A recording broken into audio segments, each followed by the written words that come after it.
नमस्कार मंडळी. थंडीचा महिना आला की आपल्या घराघरात मेथीचे डिंक लाडू नक्कीच बनतात. आज मी देखील मेथीचे डिंक लाडू तयार केले आहेत, तेही माझ्या आईच्या पद्धतीने. तर चला सुरुवात करूया व्हिडिओला. सर्वात प्रथम 8 दिवसापूर्वी मेथीचे पीठ तुपामध्ये भिजवून ठेवले होते आईने, कारण त्यामुळे मेथीचे लाडू कडू लागत नाही जास्त. गहू भाजून गिरणीमधून दळून आणले होते आणि हे मेथी पण गिरणीमधून दळून आणले होते. तर याला आता मिक्स करून ठेवलेला आहे आणि इथे चवीपुरता गूळ घेतलेला आहे.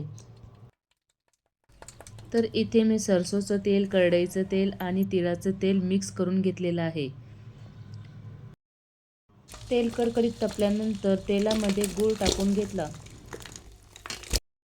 गूळ वितळल्यानंतर आणि ह्या पाकामध्ये टाकून घेतला आणि छान मस्तपैकी नीट व्यवस्थित मिक्स करून घेतलं.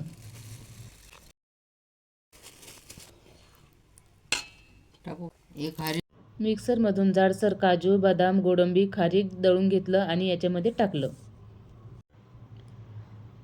आणि चांगलं मिक्स करून घेतलं. नंतर याच्यामध्ये किसलेलं खोबरं टाकून दिलं आणि हे पण छान मस्तपैकी मिक्स करून घेतलं. गव्हाचं पीठ आणि मेथीचं पीठ मिक्स करून घेतलं.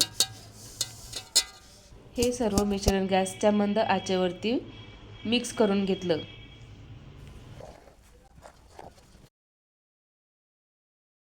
आणि आता याचे मस्त छोटे छोटे लाडू वळून घेतले. हे मिश्रण गरम असेपर्यंतच याचे लाडू बनतात. मिश्रण थंड झाले की याचे लाडू बनत नाही.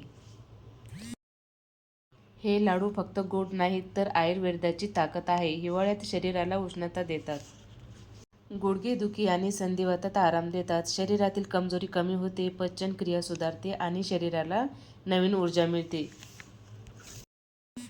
आजकालच्या फास्ट फूडच्या जगात अशी परंपरा जपणारी पदार्थ खूप महत्त्वाचे आहेत, कारण हे फक्त लाडू नाहीत, तर त्यात आहे आपल्या आईची माया आहे आणि आरोग्याचं कवच आहे. म्हणून हिवाळ्यात मेथीचा एक लाडू अवश्य खा आणि आपल्या आरोग्याची काळजी घ्या.